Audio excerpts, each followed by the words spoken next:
When I was outed publicly, my social media accounts were flooded with messages from men. And a lot of it. And the thing is, they're all using these fake accounts. And the funny thing is a large majority of them are from the parts of our culture that are the most homophobic. Hey guys, I'm Ashley Dawn Rivard, and you are now Into the Dawn, a provocative podcast that looks at all things taboo, such as suicide, grief, sex, addictions, and more. Each week, I talk with experts who successfully investigate their areas of interest. And if you like what you hear, please remember to subscribe. Janae Marie Kroc is a transgender woman who also identifies as gender fluid and non-binary. Prior to her transition, she was a world champion and world record-holding powerlifter, United States Marine that was selected to work in presidential security under President Clinton, cancer survivor, published author, licensed pharmacist, public speaker, and a proud parent of 3 sons. Janae was the subject of an award-winning documentary, Transformer, which is currently available on Netflix and many other streaming services. She hopes that by openly sharing her experiences, she can inspire those who can relate and help educate those who don't understand. In a national study, 40% of transgender adults reported having made a suicide attempt. 92% of these individuals reported having attempted suicide before the age of 25. In the last year, 53% of the transgender youth have been depressed and hopeless. I just watched your documentary, Transformer, on Netflix, right? And I thought it was phenomenal. I really would be what you'd consider naive to the transgender community and not understanding really anything about it, having no judgment towards it, just not knowing about it, right? So I really, walked away going, wow, this woman now had really bared her soul, showed her struggle, showed a lot of what transgender people probably are going through. And really what I got from it is like, you are committed to living your truth. And it's so beautiful. I want to start with basically for everyone who's listening who might be naive to the fact, you identify yourself as transgender, gender fluid, non-binary, right? What does that mean? Yeah, I'm glad you asked those things because a lot of people are confused by, just a definition of being transgender. If you're not part of the community or you don't know anyone that is, that can be very confusing for a lot of individuals. And then when you talk about being non-binary or gender fluid, I mean, that's, further confusing, especially for people outside the community. So basically what that means, I guess first I'd just like to start by saying I'm not a huge fan of labels because as soon as we label something, then, let's just say like, I refer to myself as being transgender. So anyone that's listening to this, whatever they know about being transgender, maybe they know someone else, or maybe they'd seen something on TV, but whatever that is, then we have a natural tendency to apply that to that person, whether that fits or not. And trans people, the one thing I really want to get across is that we're just like everyone else, minus our gender issues. I mean, some of us are doctors, some of us are lawyers, some of us are really nice people, some of us are horrible people, some of us are athletes, some of us are very intelligent, some aren't, so it just, there's a wide range. I think as the community as a whole tends to get stereotyped but we exist in all phases of life, just like everyone else. And we've been around as long as people have been around. There's evidence throughout all different cultures going back hundreds and hundreds of years of trans people have always existed. So that being said, to get back to your question of how I identify. So I identify as transgender, which basically means I have a strong cross-gender identity. I was born in what most people would consider a male body, and some people in the community refer to as being assigned male at birth. But from the time I was a young child, I knew by the time I was 4 or 5 years old that I just felt like I was supposed to be female, and I didn't understand it. I didn't know what made me feel that way. There was a lot of guilt and shame associated with that. I thought there was something wrong with me. And I knew that even as a young child that I couldn't tell anyone how I felt, or it was not going to be received very well. I knew that like if I told my parents, they weren't going to be like, oh, that's great. It was going to be very, very negative. I was worried about what they might do to me. As I got older, I thought, oh my gosh, would they would they put me into some kind of shock therapy? Would I, how would I be treated? Like all this, crazy stuff. But so I was terrified. I was terrified of anyone finding out. I grew up in a small town in northern Michigan, in a very, like, out in the woods on a dirt road, way out in the middle of nowhere, very small town. And I just, even as a young child, I already learned by that point that there were things that were okay for boys to do, and there were things that were okay for girls to do, and that those two things didn't cross over.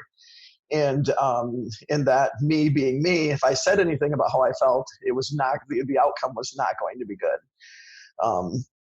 So basically I grew up with a ton of guilt, shame, and it's surrounded around my identity, but these feelings never changed, never went away, basically only got stronger as I got older. It was very confusing for me, and, I was very tormented about it. And eventually I reached a point in my life where I considered suicide, because I just didn't see any way that my life would work out and that I would ever able to be me. So that being said, going back to the non-binary and gender fluid. So gender fluid is a term people use to describe their gender having a degree of fluidity to it. Maybe some days they feel more masculine, some days they feel more feminine. And there's a lot of people that, kind of feel that way too. I know a lot of women in the strength training world that have very masculine aspects to their personality. And, but with gender fluid, it's not stable. It's not like, I want to try to help people understand this without like confusing them, but at the same time, it's not like a magic thing that all of a sudden it's gone and it comes back. It's just, there's different degrees of it. Think of it as more of like a spectrum. And so some days, I have very masculine aspects to my personality, and some days I feel more masculine. Some days I feel extremely feminine. But my identity, who I am, that never changes. I've always had a female gender identity, and I'm always will. And as hard as I tried for the first 3 decades of my life, there was nothing I could do to change that. But like I said, I do have very masculine aspects to my personality, and that's what kind of allowed me to survive and flourish in certain parts of my life. Like I was naturally very competitive. I loved sports, and I felt very comfortable in that world. So I was in that, and I don't mean to imply at all that those are things females do not do or shouldn't do or anything like that. I mean, obviously, sports are, to me, sports have nothing to do with gender. But for me as a child, that was a world I could hide in, because it was okay for little boys to, play baseball. And then later I got into football and wrestling, and I was always obsessed with strength training. I was always obsessed with weightlifting. So I was able to hide in that world. I was able to immerse myself in sports. I was obsessed with lifting. And then, and doing all those things, no one, that was considered very normal. And so I was able to hide in those worlds and pursue those things. And that's what allowed me to kind of get through. And that's what I focused on. And I tried to bury down all the parts of myself that I knew wouldn't be accepted.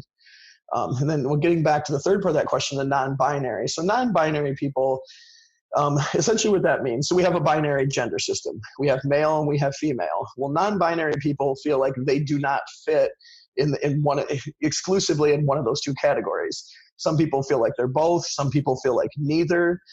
They just feel like it's not that clear for them. There's not these defined boxes that they fit neatly into. So non-binary basically just means outside those two binary roles. And I feel like that somewhat too. Like I said, I have a female gender identity, but I'm not your typical girl. And I'm not even your typical trans woman. But so for me, really, all I'm doing with those terms is trying to help people understand. When they ask me, well, how do you identify? How do you feel? I'm just using the best terminology that I have available to try to help people understand what it feels like to be me. Right. No, it's well said. Thank you. You wrapped it up, and there's no label. You're feeling into the energy in the moment of, am I in the more masculine or am I in the more feminine today? And I know in the documentary, it ended with you making just your vocal or your facial repair and your vocal. Why was it important for you to do the vocal prior to genital reconstruction?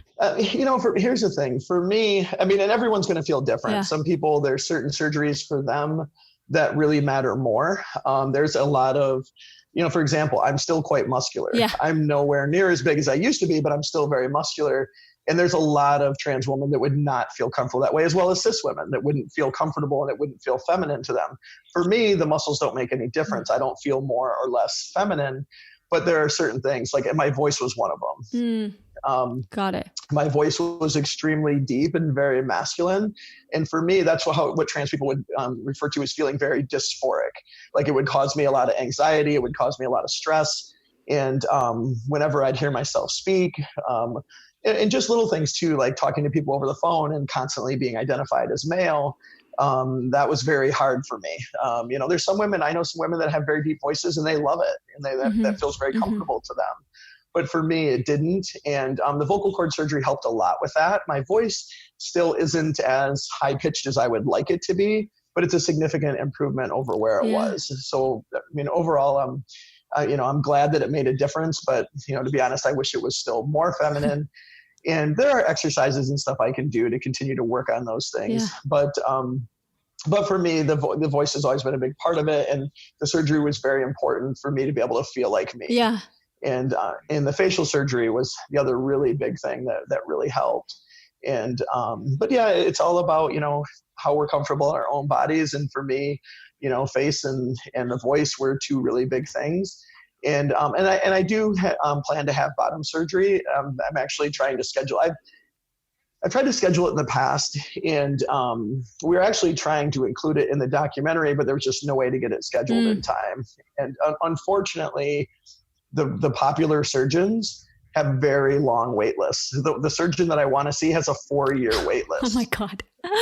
Yeah. So it's, oh my God. Yeah. And we tried to talk to them and see if there was any way they could bump me in, but it wasn't happening. And then there's, issues with insurance paying for it. Like it wasn't that long ago that none of the insurance covered it, but now a lot more insurances are starting to cover at least the bottom surgery. Yeah. But it's still, there's still all kinds of hoops we have to jump through. It's not like you hear these things in the news and the media make it sound like anybody can just walk in and change their gender anytime they want and the kids can do this. That's absolutely not true. It's a very difficult procedure that takes a long time. You actually have to have letters from 2 different therapists. You have to be, you have to meet with the surgeon, have consults. And the therapist, it's not like you walk into an office one time and they go, "Oh, cool, you're cleared, you're good to go." No, there's recommendations. They want you to be living in your target gender role for at least 1 year, full time. And there's other things that they want you to demonstrate before they'll sign off on it. And like I said, it's not just one therapist. You have to get one therapist to approve, then you have to go see another therapist, and they basically got to go through the whole thing again. And then you've got to book a consult with a surgeon.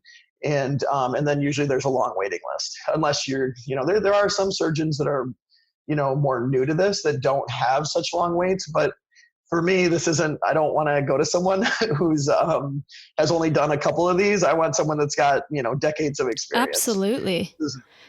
Yeah. Makes sense. So unfortunately, it's a complicated procedure that takes a long time to get done. I can imagine. And so what was it like then when you came out to your family? I'm sure that was beyond the most vulnerable, I can't even imagine what you're going through, but just walk me through what that was like and how it was received. Yeah, well, as you saw in the documentary, my parents didn't necessarily take it the best. With a lot of trans people, excuse me, it still could have been a lot worse. There's a lot of trans people, especially if they're younger, that their parents actually kick them out of the home, refuse to talk to them, won't see them. I know a number of trans people that have had that happen. They've been completely alienated from their families. My parents, they were shocked. See, the thing was too, so I had, for people who are listening that may not have seen the documentary, have never heard of me before, I basically excelled in the male world, even though I always joke that I was better at being a boy than the boys were. But I went in the Marines right after high school. I did very well there. I was selected for presidential security duty and actually worked in Washington, D.C. and up at Camp David under President Clinton. And And then, with sports, I played sports year round in high school. I did very well. And then later I got into I was lifting ever since I was 9 years old, but I got serious about competing after I got out of the Marines in my early 20s, and I competed for almost 2 decades. And eventually I broke the all-time world record in my weight class. And when I left the sport, I was the number 1 ranked lifter in the world in my weight class. Wow. Yeah, but the hard part about that was that the more success I had, the harder it felt to come out. I was this kid from this small town, and everybody knew about me having success in these areas. I was on the cover of magazines and things like that. And even though powerlifting isn't like pro football or pro baseball or something like that, it was still a lot of people had heard about everything I'd been doing, and and at my biggest, I was 280 pounds of muscle, and everybody, a lot of my friends, my family, they all kind of looked up to me, and so I felt like I had been put on this pedestal, and I felt like if I was coming out, I was going to let everyone down, and I knew that no one was going to be happy about it. So even though I enjoyed the things I was doing and I loved to compete and I absolutely loved powerlifting, the more success I had, the harder it made it to come out, because now it was like I just kept building up these expectations higher and higher and higher, and I didn't want to let everyone down. And and then people would be like, oh, they can do anything, they've done all this and this and that, and they'd be talking about me, and I'm sitting there thinking, you have no idea. There's so much about me that you don't even know. And so it was really, really hard. So then when I started coming out, I first came out to some of my very close friends and my immediate family, like my brothers and my mom and dad. And everyone was shocked. I mean, and the weird thing was, I had worked so hard to hide everything, but there were times I thought people could tell. I was always paranoid growing up in the Marines. Even into adulthood, I just felt like somehow people knew, they could just tell. There were certain things I said or did, maybe I slipped up and showed a little too much interest in certain things or whatever it was. But I felt very like vulnerable, and I felt that people knew what was going on. And when I came out, especially to like my mom and my brother, I was expecting them to actually be like, we always kind of wondered, we saw this, we saw that. But no, they had no idea. They were completely shocked. No one had a clue. And so I think that made it a little bit tougher because it came out of left field. They had no idea. Some of my friends actually thought like it was a practical joke, like I was pulling a prank on them. Right, yeah. Yeah, because the funny thing is, even in a sport like powerlifting, which is very like blue collar, very masculine, it's full of all these like tough guys. And, but even in that sport, I was considered like the craziest one. Like I was considered the most intense. Like I was considered like the alpha of the alphas. And so and some of my friends said, they were like, you are the last person I ever would have expected to be trans. Like I never saw that coming. And, so initially my brothers were shocked, but then they kind of came around. They were always very supportive of me. It wasn't like there was never a question of whether I was going to lose like their love or their support, but it was just, they didn't know how to deal with it. They didn't know, especially my one brother, Kurt, who's only 1.5 years younger than me. We were very close, and he just didn't know how to relate to me that way. And the other thing, I think the biggest fear he had was losing the brother that he had always known. In a lot of ways, we were kind of like a team, and it was really hard for him. He was afraid of losing all that. Yeah. And with my parents, they just didn't see it coming at all. My mom she basically just kind of refused to talk about it. Like I told her and she just kind of acknowledged it. But I would try to talk to her and she would just change the subject or just wouldn't really say anything. And this went on for like 10 years. Wow. So the funny thing is, during the documentary, when she talks about it that was the first time I'd ever heard her speak about it. Like I had tried over and over and over again. And then, so like when she said that she felt like her son had died, that was the first time I'd ever heard her say any of this. Yeah, that was intense. Yeah, that wasn't necessarily the reaction I was hoping for. But, and then my dad, obviously, like, the funny thing was the first conversation with him wasn't that bad. Like didn't really understand. And he kind of almost, it was like he was trying to talk me out of it. Like this was something I decided to do on a whim, like, oh, that sounds like fun. Yeah. But then by the end of the conversation, he was like, well, no matter what, I still want you to be in my life, and it actually ended very well. And I thought, oh, great. But then after a little bit of time went by, then maybe after it sank in more, then it started to bother him more and more. And then he kind of got to where, like you saw in the documentary, he's basically, if you transition, I'm heading the other way. And I don't know, he never did. But he's been, I don't know, they've both gotten a little better. It's still not, what I would hope for. My mom, just recently, has really started to come around, but she's still uncomfortable with it. And the other thing that makes it hard too, my mom has always been a tomboy. When we grew up, she was always wearing blue jeans, t-shirts, never wore makeup, and it was kind of very rough and tumble. And like my aunts would tell us stories about my mom fighting when she was in high school and stuff like that. And so the thing is there's a lot of things that there are aspects of my personality that are extremely feminine, and I really enjoy all of that. And that's a big part of who I am. And it's kind of hard because I can't even share those things with my mom. My mom's not one, like, we're not going to go get our nails done together, or we're not going to talk about makeup and stuff like that. She just really isn't into any of those things. So it's unfortunate we can't relate to each other in that way, because she's just not that type of woman.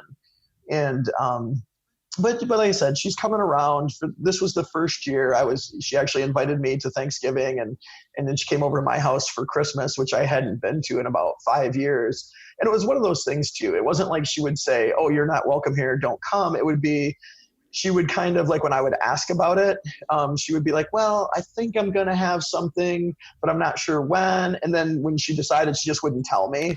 And then it was like, yeah. So it was like, she wouldn't tell me not to come, but she wouldn't let me know when it was. Yeah. And yeah, a lot of times I would find out, like, my brother would text me and be like, hey, what time are you going to be at mom's? And I would be like, for what? He's like, and I'm like, she never told me. Wow. And how hurtful. Yeah. How did that make you feel? And how do you move through that? For me, fortunately, growing up the way I did, I was the oldest of 3 children, and I was always very independent. And I learned, and like my parents, neither of them graduated from high school. We are from a very small town, so they're not educated. And I was just always a very ambitious person.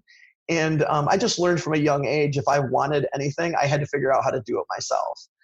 Whether that was like participating in sports or other activities, or just, branching out into other areas of life. I just very much learned that if I wanted something, I was going to have to go get it. So the good thing is that I learned to be very independent, very young. And I also kind of acted in more of like a father role to my 2 younger brothers. And my dad, when we were growing up, had a lot of problems with alcoholism. And so there was like turmoil and stuff with that. And so I really stepped into more of a parent role, and at a relatively young age. So like I said, the good thing was it taught me to be very independent, and I grew up never really depending on anyone else. So the good part of all that was that without their support, I was already used to kind of not having it in other ways. So it wasn't a lot different than what I was already used to. So I think that made things a little easier for me, even though it was hurtful. I'm not gonna lie. Of course. It was nice, but I was also used to having to do things on my own. Even like with this whole process, going to my surgeries and stuff, all these I've gone on my own. Wow. Except my brother did come to one with me, and it was funny because it was completely unannounced. I didn't know. He was like a few days before I went. I've actually had 2 facial feminization surgeries. The first time I had one, and I just had some minor stuff done. I was a little bit worried, like, oh my gosh, what if I come out looking weird? What if it's, I didn't really know. I mean, I'm the type of person, if there's something I want to know or something I'm interested in, I research everything. Like, I buy every book on the topic. I get online, and so I felt like I knew what I was getting into, but still, the idea of changing your face, like, was, and I was like, oh my gosh, what if it, comes out really weird? And then I had done one thing that spooked me.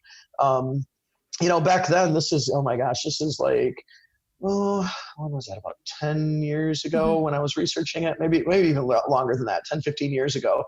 And one of the things I did was there was this person on the internet that was also transgender themselves. And I think they were an artist, and they were doing, you could pay, I think it was, I don't remember what it was, like $300 or something. And they would basically take your photos, basically kind of like the apps they have now that, will do male, female Absolutely. faces. Yeah. And they were doing that for trans people, though, to give them an idea of what their surgery would look like afterwards. But of course, it's not going to be 100% accurate. And so I paid this person to do this. And when I got the results, I didn't like how it looked at all. It wasn't what I was hoping for. And it really spooked me. And I'm like, oh my gosh, what if I come out? Because I felt like it was really weird looking. And I was like, oh my gosh, if that's how I'm going to look, maybe this isn't what I want to do. And so it really spooked me. So anyway, I had one facial surgery and just had some minor things done. And then it turned out I was really happy with that. And then I just wanted more. And then I had the second one, obviously, when we were filming the documentary, and I'm very happy with those results. And that's something I have honestly, every single step I've taken, I don't have any regrets. Yeah. And with a lot of transgender people, you'll hear, if you talk to them later on, typically the only regret they ever have is that they didn't start the process sooner. There are people out there, once in a while, and there's certain groups that try to promote this and act like it's a big thing. But there are some people that have transitioned and regret it, but that's extremely rare. Is that because they don't feel? Do they not feel like? Well, I think it is what it is and I haven't honestly spoke to, and I don't know of a single person I've actually met that feels this way, but I have seen people online talking about it. My suspicions would be, from what I've heard those people say, and from what I know, my guess is that part of it may be that they had other issues in addition to being transgender. And they probably didn't resolve some other things before they went through the whole procedure. And sometimes they have this assumption that once they transition, it's going to solve all their problems in life. No, it's going to help with your gender issues. But if you've got other issues, it's not going to change that at all. And then some people too, I think if you're not able to pass, and in the community, what that means, so if you transition and you can blend in and no one knows that you're transgender, that's what people call as passing. And I really hate that terminology, because what does that imply? Either you're passing or you're failing. And so that means if you transition and if you're not able to blend in, then, that's somehow failing. So I don't really like how that's phrased at all. But the reality of the situation is, if you're not able to pass, life can be very difficult. So if some of these people transition and they're never really accepted into that gender role, they don't pass, they're treated very poorly. And I experienced a lot of this, especially when I was first going out into public, and my makeup and fashion skills left a lot to be desired. And plus, I was this super muscular person. And it was really interesting, because at that point in my life, at one weekend, I might be competing at a world championship or signing autographs at a fitness expo somewhere, and people are waiting 2 hours in line to take pictures with me and just to get my autograph. And then I go back home, and I'm a pharmacist, and I have a family, and now I'm this person who's just, another middle class, person working their day-to-day life. But then when I started going out into public presenting as female and I didn't pass, then now all of a sudden I'm a third-class citizen, and I'm being treated horribly. People are laughing and snickering at me. I'm being mocked behind my back when I walk past people. Sometimes people would yell like insults and stuff as I walk by on the street. And so it was a really interesting time, because, one day I'm being treated like a celebrity. Another day I'm just, the average person living my life. And then yet another day, now I'm less than human. How did that make you feel? At first it was really, really, at first it was really difficult. But I didn't have any illusions. I knew what I was getting into, and I was prepared for it, but it was still hard. And fortunately, honestly, I worried that worse would happen. I was never, and probably in part due to my size, I was never physically attacked. And that's actually quite common with trans women. But I did have one night, I had 4 or 5 guys follow me into a parking garage, and followed me all the way to my car. And it was very clear that their intent was to assault me. And I think the only thing that stopped them, I think when they got close to me, it was in the summertime and I was wearing like a spaghetti strap dress. And I think when they got close to me and saw how muscular I was, I think that made them hesitate just long enough for me to make it to my car and get inside. It was really spooky because it was late at night. I got in my car and I closed the door, and literally the one guy was standing right against my door, like mean mugging me through the window. And there were like 4 other guys behind him, and they all had these angry looks on their faces. And they just stared me down and never said a word. And I just discreetly locked my door really quick, started my car, backed out, and left. And they never did anything, but it was very clear that they did not have good intentions. Why do you feel that we'll call them haters, towards the transgender community, why do you feel that this is happening? Well, I think it has a lot to do with our society and how we view things. I mean, first of all, we live in a patriarchy, right? So we're men. Unfortunately, men are considered at the top of the social pyramid, and women are considered less, which is obviously completely ridiculous and horrible, but that's the society we live in. And the thing is, it's like, and then the other thing is we live in a very heteronormative society, meaning that heterosexuality is considered the norm. So anybody who exists outside of that dynamic makes a lot of other people uncomfortable. And some of it, sometimes it's because maybe people have a very strict religious background and they've been taught that that's wrong and that's sinful. So there's a lot of people that get very upset and very angry thinking that you're breaking their rules. And then for other reasons too, the funny thing is and not to say transgender men don't have a hard time. They do. Life can be very challenging for them as well. But we do see a disproportionately large amount of the violence is directed at trans women and not trans men.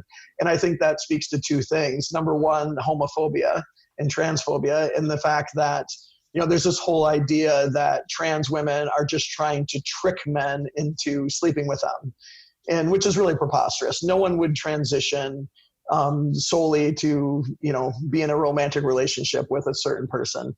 The funny thing is a lot of transgender women still date women, identify as lesbians. Some are bisexual, but their sexuality is all over the place, just like in the rest of the population. That's another misconception, that all transgender women are attracted to men. Some are, but a large number aren't. But I can, speaking from experience too, as soon as I came out, you do get a lot of men that are quite interested in transgender women. And it's something they're very secretive about. There's something they don't want anyone to know, but for whatever reason, a lot of men that identify as straight men are very attracted to trans women. But would they be gay? No, they're not gay. They're not gay because a gay man would obviously want someone who's masculine or someone that's, looks like a male. The men that are into trans women like someone that looks very feminine, acts feminine, and is pretty and beautiful in all the ways that we assign with femininity. But there's something about the fact that they blur those gender lines that they find very attractive. And immediely after when I was outed publicly, my social media accounts were flooded with messages from men. And a lot of it, and the thing is they're all using these fake accounts. And the funny thing is a large majority of them are from the parts of our culture that are the most homophobic. And so it's all very secretive, and and there's a lot of them, and a lot of them would admit right off the bat, they would say that, that they're very attracted to you or whatever, but that no one can find out. And so in some cases, I think a lot of the, and this is, well documented, but there's a lot of men that pursue trans women knowing that they're transgender, but then end up having sex with them. Then they freak out afterwards. And they're like, oh my God, what if someone finds out? Like, what are they going to think of me? They're going to think I'm gay. They're going to think all these things. And then they end up turning that anxiety and that anger on the trans woman. And then literally it's not uncommon. Like many women have been beat to death. Oh my God. Right after. Wait, okay. Sorry. I have a few questions about this. If that's okay. Sure, of course. I'm pretty naive about it. And I apologize if anything comes out not PC. No. And so these men who are into transgender women and then they have sex with them, then they freak out and they go, oh, I'm gay. Do they think that that transgender woman is fully reconstructed down there, or they know she's not? Well, here's the interesting thing. A lot of times they usually want to know ahead of time. Okay. And a lot of the men are more interested if you have not had bottom surgery Okay, yet. then that makes them gay. No, because it's not the same thing. Because gay men are not interested in trans women. But it's still, a penis. Okay, here's confusing, but yeah, exactly. And that's part of the attraction, but it's not because they're attracted to men. And I know from being in a very being outside the society and stuff, that seems very confusing. But the problem is with sex, we have a very genital focused view of sex, right? Like it's all about, well, if you have a vagina and if you have a penis and you're interested in a vagina, that makes you straight. If you have if you're interested in a girl who has a penis, you must be gay. Well, they're not at all, because they have no interest in dating other men. They don't find other men attractive. They don't find masculinity attractive, but there's something, for some reason, something about a woman who still has a penis is very exciting for them. And it's actually quite common. That's okay. I read some statistics a while ago that transgender pornography is one of the most popular types of pornography on the internet. There is a large subset of the population that's very interested in this. And any trans girl will tell you that if they've dated and if they're interested in dating men, they will tell you when they first transition, this will sound crazy to a lot of people, but it's the absolute truth. It is harder to find a male partner after you have bottom surgery. So once you have made that transition and you have a vagina, a lot of trans women will find, it sounds crazy, but there's a lot of people that's what they really want. But there's so much stigma attached to it. No one's talking about it. No one admits it. But it's very, very common. It's interesting because here you are as a transgender woman who you put everything on the line to live your truth, right? And you fight every day for just your authenticity and who you are and breaking down these stigmas. And then you have these in so many different cultures, but it's just like those men who are hitting you ladies up probably are still shaming transgender, right, to fit in. Like they're hiding, like everyone's hiding, and it's just like, well, yeah, and it's absolutely. And the worst part is these are the same people that when laws come up to help give us equal rights, they're voting against them.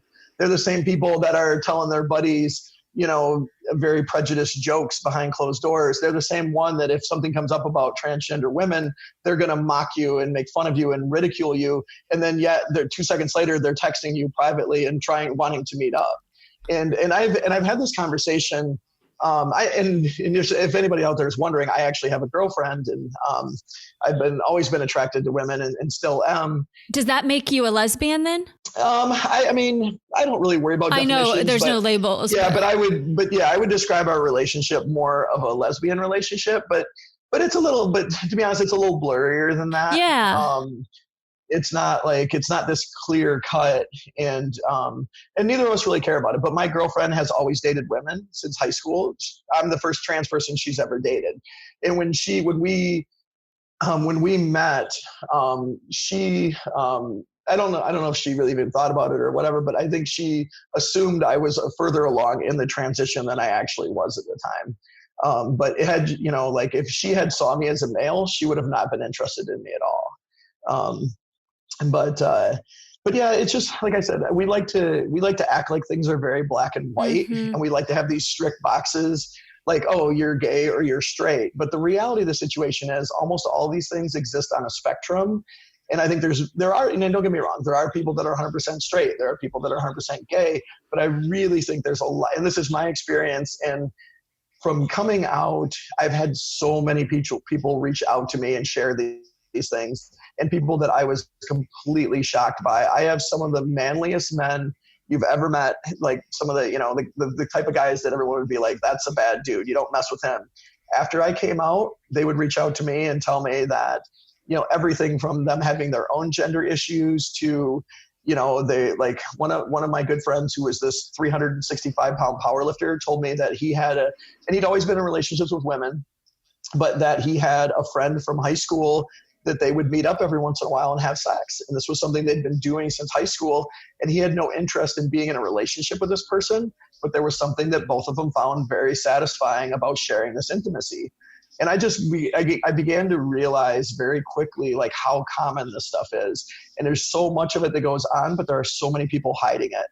And like I said, I mean, if I showed you my inbox of DMs, you would be blown away. Like how many daily still I have people, reaching out to share messages and things like thanking me for being open because it's helping them deal with who they are. Of course. But then also men pursuing me or, wanting to meet up. And I've had this conversation with guys, like trying to get them to understand the damage they're doing by being closeted about all of this and not being willing to be open and trying to encourage some of them like, hey, look, you need to talk about these things because there are a ton of men who feel the same way you do. And then they'll be like, oh, I can't. I absolutely not. If anyone ever find out, all my friends would, no one would be friends with me. My parents would be extremely upset, blah, blah, blah. But what they don't realize by staying closeted about all this and continuing to act the way they do, that they are furthering harm towards that entire community. And so it's a really sad thing. And it just, like I said, it all goes back to the stigma associated with it and the fact that we live in a society where those types of people are deemed less than someone who's, hetero and cisgendered. Yeah. I mean, the way I look at it, I just want to commend you for literally stepping up and living your truth because you freed yourself, even though you deal with, so much. And also you're freeing so many other people. And that is, like you said, it is such the basis of depression and anxiety when we are holding shame within ourselves and not being able to express ourselves. I think I mentioned to you, I have been a volunteer at the suicide crisis line. And the stories that I hear over and over, which made me want to do a podcast that talks about taboos and stigmas, because I said, you know what, people are killing themselves. I took notes all the time. What is the common theme I'm hearing? It's not just about being, in the LGBTQ. Whether it's being raped and this and that, and they don't realize that it's really about being able to express yourself. Say your truth, right? And that can save your life and many others. So it's demystifying all these taboos. And like you said in your documentary, which I love, you were talking about, which I do want to talk about, your relationship with your sons. You had made reference that it was so important to teach your sons to not to conform, but to be truly, who you are. And so if you didn't fully transition, you would have been teaching them it's more important to conform than live your truth. Yeah. And for them, the thing is that, the most important lesson was that if I didn't be true to myself and who I am, what am I teaching them? That we should suppress that and conform to society because we're more worried about what other people think. And like I said, I thought that that's a horrible lesson. And for me, even though like my transition hasn't been what maybe a lot of people would consider like traditional, like it wasn't as simple as going from male to female and that's it.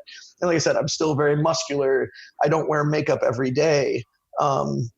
There are still I have a lot of interests in things I do that people consider quite masculine. Like I'm into, hot rod muscle cars and, I still love lifting weights and that's just all part of who I am. I really just basically got to the point for a couple of reasons, but to where like, I just was like, you know what? I don't care what anybody else thinks anymore. I lived like the first 3 decades of my life in terror, in complete fear of what everyone else thought about me, trying to please everyone else and being so afraid and feeling horrible about myself. I had so much self-hate and loathing. I hated who I was. I literally did. And that's what people talk about, like, oh, you just, trans people just want to be different. No, it's anything, nothing could be further from the truth. I tried everything. I prayed and I did all these things. I sought out these groups that supposedly cure trans people and all this stuff. And, oh my gosh, there's some crazy things out there. And the sad part is they're actually very harmful. Like, I don't know if you've ever heard of any of the reparative therapy programs, they call them. No. So the boy's mother, the church she was involved in, they had one of these programs where they quote unquote cure like gay and trans people. And which of course is absurd. It has to do with the wiring in our brains. There's actually a number of studies that there's a lot of evidence for this now, And they've done MRIs of young children that are already like affirming they're transgender, like by the time they're 6 or 7 years old. And so like me, I knew fairly young. A lot of kids do, but not all do. Some of them don't figure it out until they get a little older. And with some, it might be a little more complicated than that. But anyway, they've done MRIs on the brains of these kids before any hormones, before they've done anything. And it clearly shows the brains working in ways that they've identified that the opposite gender works. And there's been other studies they've done on postmortem people where they've dissected brains of transsexual women. And there was a specific area in the hypothalamus that in males had a greater androgen receptor density, and where women it has a lower density. And in the trans women, in every single one of them, the density of those receptor areas was the same as the cis females, and very much lower than men. So there's a lot of evidence to indicate that being transgender is a physical condition, not a psychological one. It's actually differences in our brains. And they actually know, like, there's a couple mechanisms which they know it can happen, and there's other ways they're not sure. But and we can talk more about that if you'd like, but the reality of the situation is it's not a choice. It's something that people deal with. But the big problem that we just touched on was that there's all this stigma surrounding it. And there's stigma around sexuality, there's stigma around gender identity, and there's this huge stigma. If you don't fit in these boxes, if you're not quote unquote normal, then there's something wrong with you. And so that's how I grew up my whole life, thinking I was broken, thinking there was something wrong with me. And I hated myself. And that was part of the reasons that drove me so hard, like in sports and everything. I was so insecure about who I was that the only way I had to feel value about myself was to, have some kind of success in sports or in school or in where I grew up at fighting. And so like, if it was, inside, I hated myself and I thought everyone was looking down on me.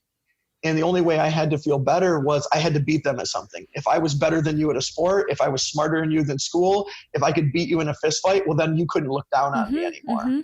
And that's how I felt. So that's like, all these things became part of my life and part of my world.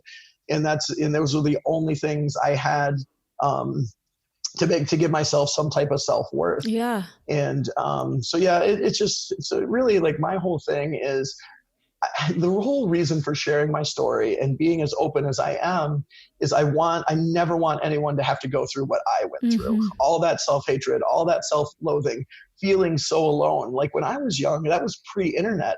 I didn't even know there were other people in the world that felt like me.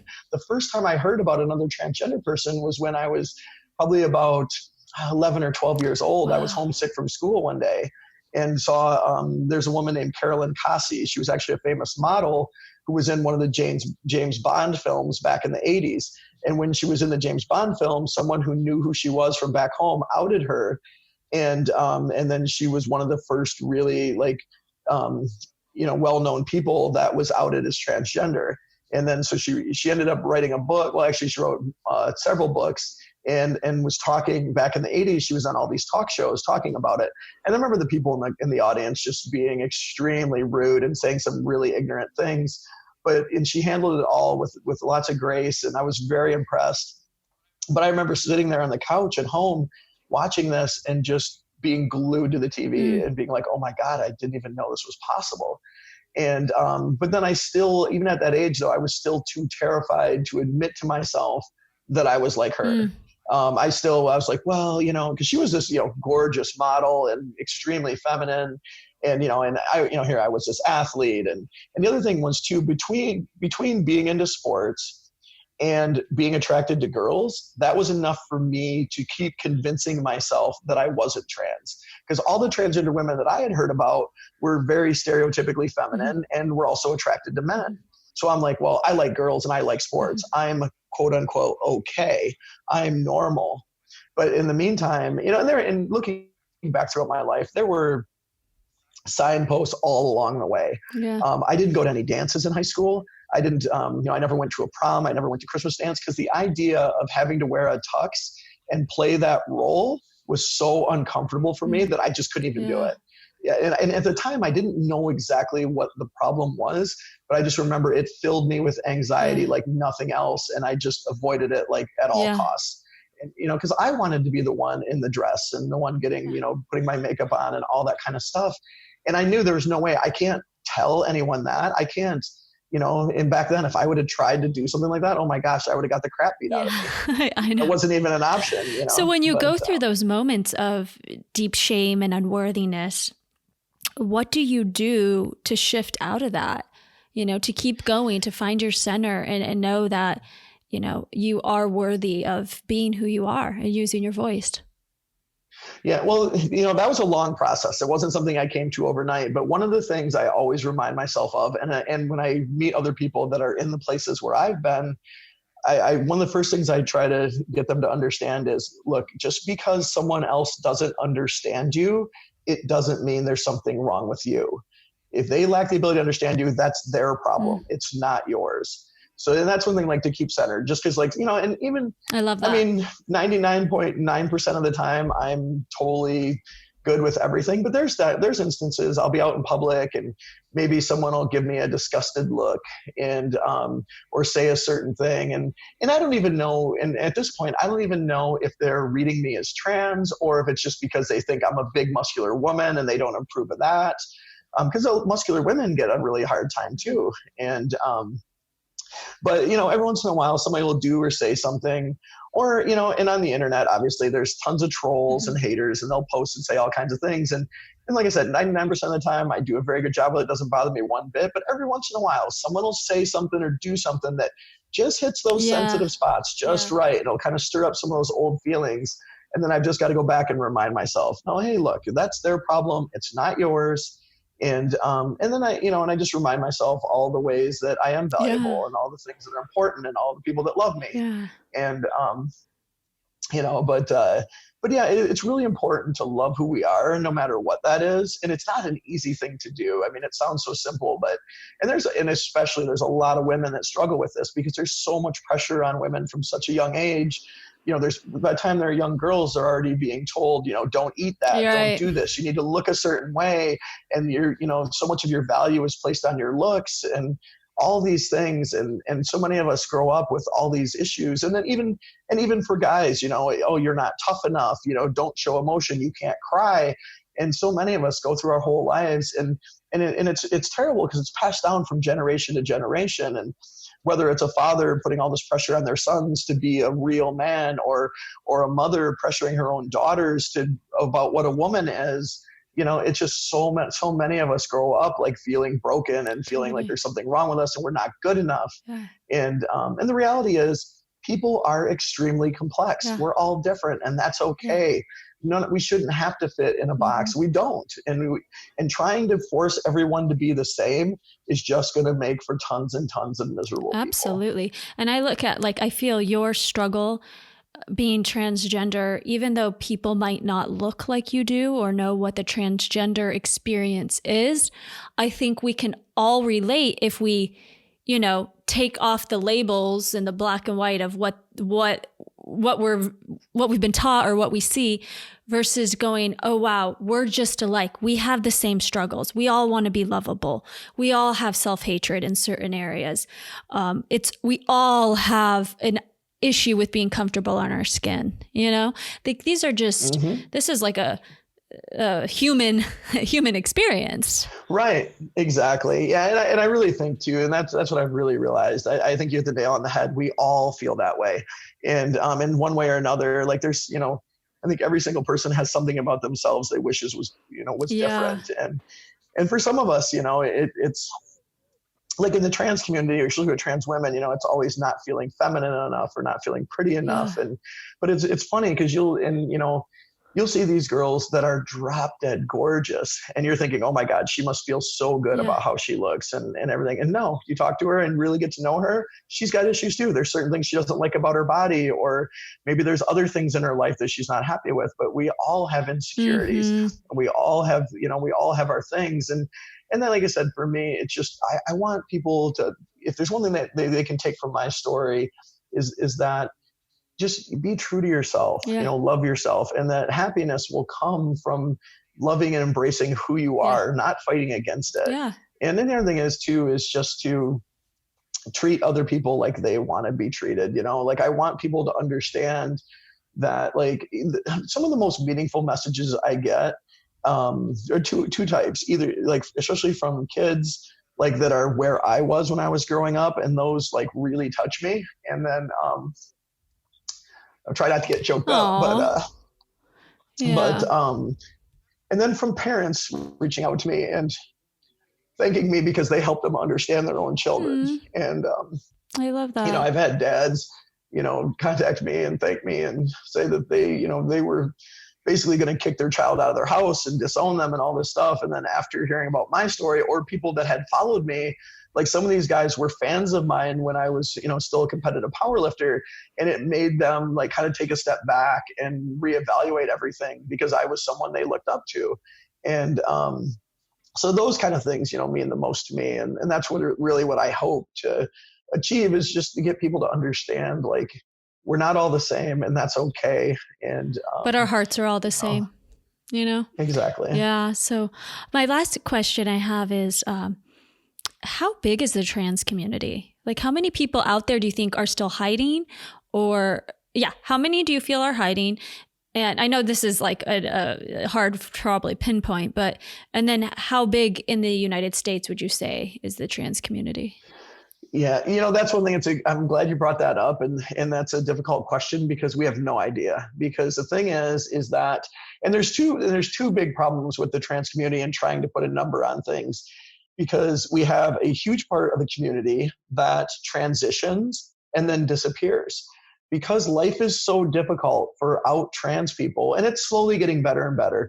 And there's some areas where you can be out and open, and we're seeing more people, like myself, that are very open about who we are, and it's becoming more and more common. But it's such a difficult life that so many people, once they transition, if they pass and they're able to blend in, a lot of these people just kind of move, start life over, and no one even knows they're trans. And I have a handful of friends like this. Because it's so hard, and they don't want to be known as this trans person, and they're afraid of discrimination. They're afraid of losing their job. They're afraid of, someone kicking out of their apartment. They're afraid of, and with trans women, they're afraid of being attacked. And, and then, there's just so many ways it complicates your life and makes it so much more difficult. They move, start their life over, and they just blend into society, and no one even knows they're trans. And so these people are basically invisible. And we see that all the time. And then you've got the percent of the population, which how do we even know? Like, I can just tell you there's tons and tons of people out there because I've had so many reach out to me, but they're still in the closet. They're afraid to transition. Like 100,000? Oh, probably way more than that. I would say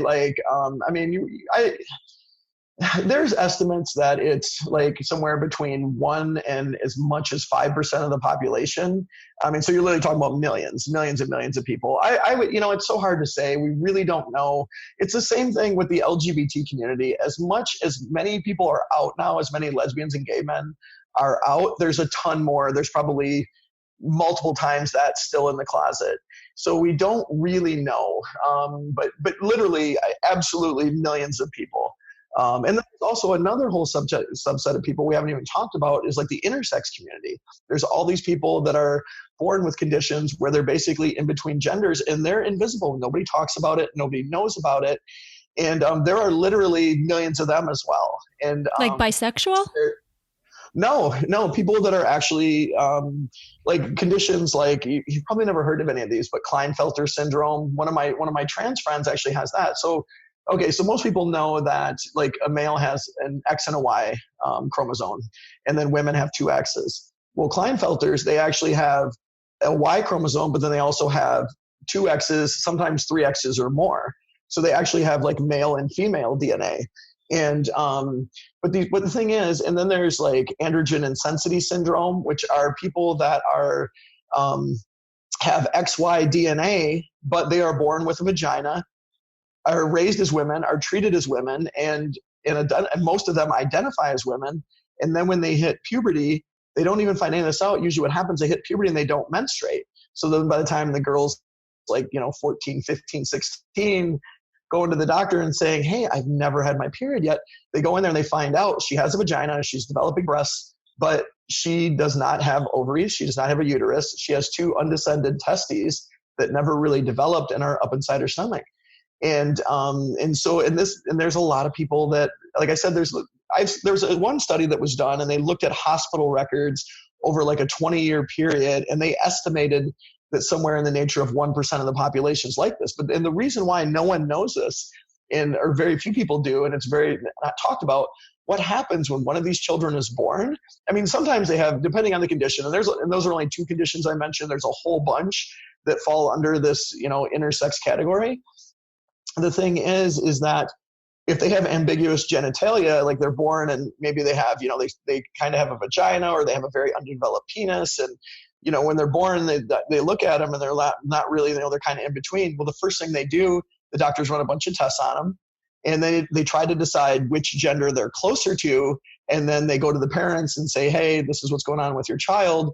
We think it would be easier for them to grow up as a male, or we think, they might say, well, they technically are sort of male, but the penis is so small, it'd be easier to perform a surgery and just make it a vagina. And so then they'll perform surgeries on these babies instantly. And no one talks about it because the parents don't want to go home and tell all their relatives and all their friends, what's the first question everybody asks? Oh, do you have a boy or a girl? They don't want to say, well, we don't know. And wow. So there's so much stigma that they're operating on these young babies. And a lot of times it's just solely like there's not health concerns. I mean, in some cases there are health concerns depending on the level of development. But in most cases, they're doing this just so they can put them in one category. Wow. And the people that they're doing this to have no idea. They have no say in the matter. And then a lot of these adults are very upset that when they find all this out when they're older, that I never even had to say so in any of this. And they probably feel in their skin uncomfortable. They're dealing still with different. Yeah. Well, the thing is too, some of them maybe identify more as one gender or another, and some of them are fine kind of being in between, but they never had a chance to make that choice.